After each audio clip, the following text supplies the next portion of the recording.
Hello everyone and welcome back to my US Diary official YouTube channel. I hope you guys are having a wonderful day. Before we start, please hit the subscribe button and give this video a thumbs up. Finn Finnegan is to force Grace Buckingham to confess. Ridge Forrester saves Brooke Logan after she falls into the water. Finn knows in his gut that commodity is veritably wrong with Liam Spencer's phenomenon. Finn and Bridget Forrester can't feel to get any answers from Grace. Each time they try, Grace is vague and dismissive. At some point during the week of August 4th, Finn finds out what's really going on. When he shows Grace the substantiation, she'll frenetically explain. Also, she actually has the whimwams to ask Finn to cover for her. Grace might have a sob story that makes this a tough decision for Finn. Perhaps Grace is being blackmailed or one of her favored bones could be in grave peril. In any case, Finn isn't going to be okay with Liam not realizing he was tricked.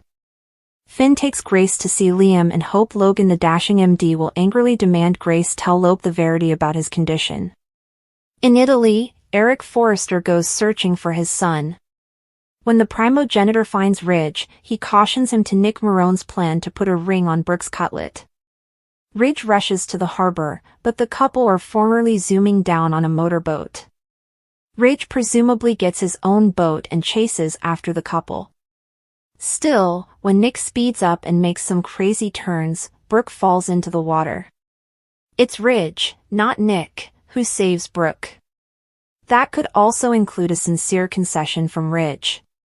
Taylor Hayes could learn about the situation after Donna Logan takes a phone call.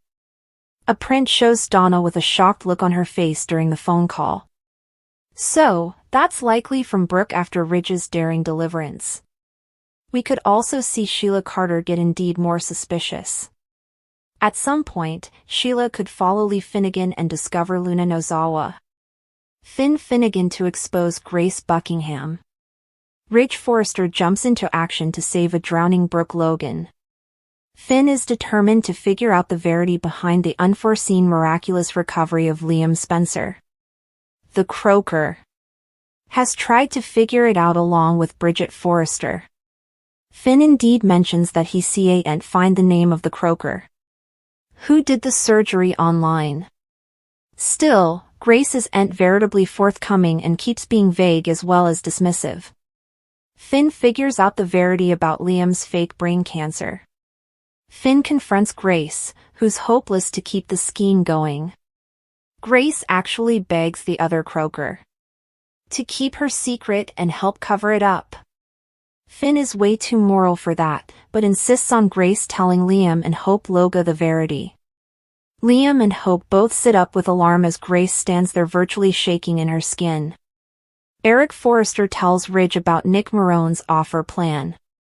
Ridge rushes to the harbor, but Nick and Brooke are formerly on the motorboat and zooming down.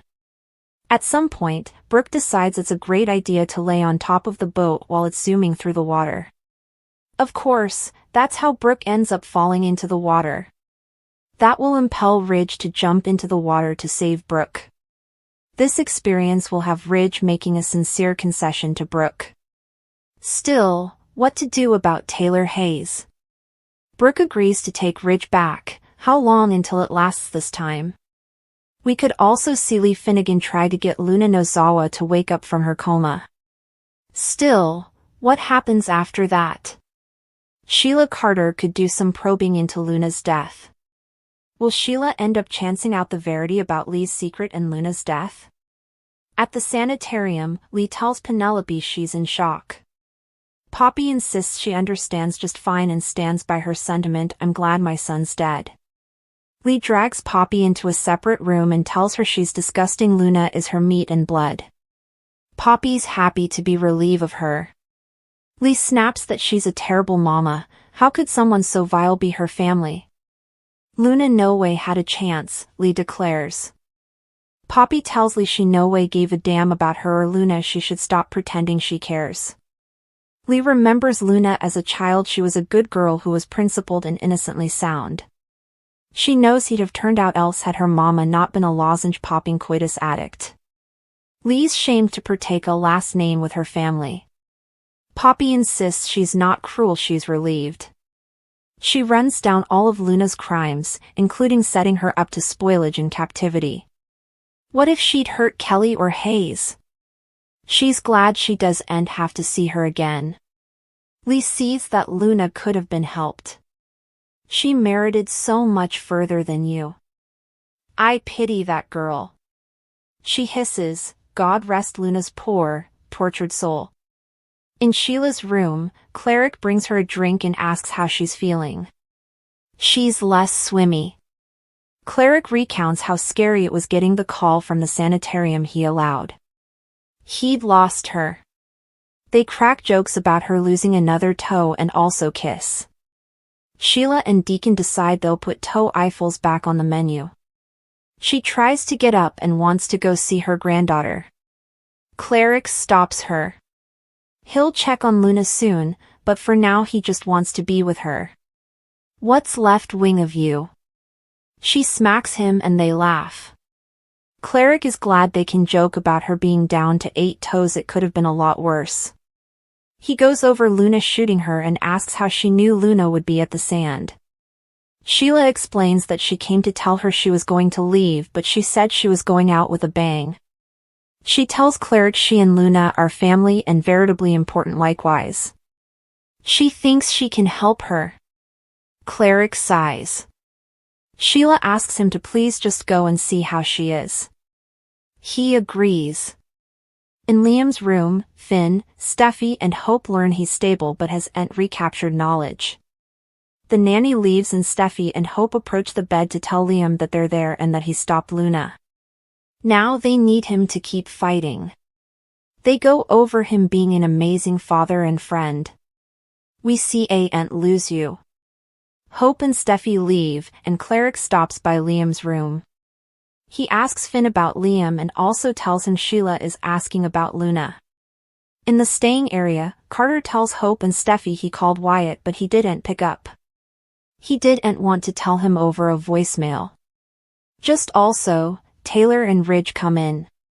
Steffi rushes over to tearfully clinch them. She tells them Liam's coming 48 hours are critical. Ridge assures her he'll pull through. Hope, Carter, Steffi, Taylor, Ridge, B&B. As they talk, Steffi tells her parents that Liam saved her life and Sheila. They assure her that Liam is strong and will pull through, but Steffi tells them he hasn't been strong for a while now. It seems she's about to tell them about his brain excrescence when Bill appears asking, "Where is he?" Hope says he made it through surgery. Steffi snaps, "No thanks to you. You do and earn to be then." Bill asks what she's talking about. Steffi harangues that Luna tried to kill her. Liam was shot trying to save her. You did this. Ridge says, Liam's paying the price. Taylor tells him their son could have been killed. Steffi cries, "Get out of then." Bill wails, "I'm sorry. I'm so sorry. I'm not going to leave my son." I can't. In Sheila's room, the nanny asks about the other toe she lost a head. Sheila cracks that her granddaughter should have shot her in the other bottom to balance effects out.